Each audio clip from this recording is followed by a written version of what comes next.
Going back to the breakdown when it comes to identity, what did you see in terms of the racial breakdowns in support for Trump versus Harris in the swing states, and then maybe also the age division? Yeah, so that hasn't really changed much throughout the cycle. We've seen that Trump overwhelmingly, not necessarily overwhelmingly, but winning white voters in these swing states, but Harris doing well among African American voters who are especially important in places like North Carolina, um, doing well among Hispanics, not necessarily at the same margins that Biden won these voters in 2020, however according to exit polling. So she is tracking a little bit behind what Biden was able to do in 2020.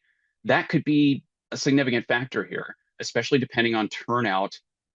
If the white share of the vote in these states is higher than it was in 2020, that's going to be a real problem. And age, we are actually seeing that younger voters are supporting Harris by a little bit higher numbers than we necessarily expected, given Biden's performance in 2020.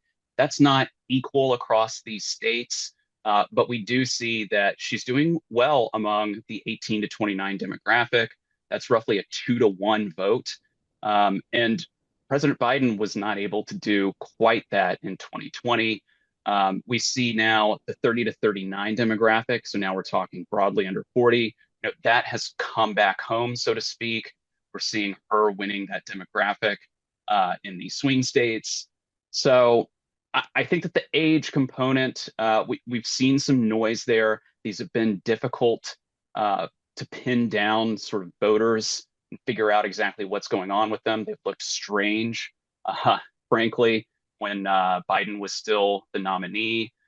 But they've sort of turned around. We're seeing something that's approaching the more, what we'd expect, something more normal. But I think we've got other indicators here.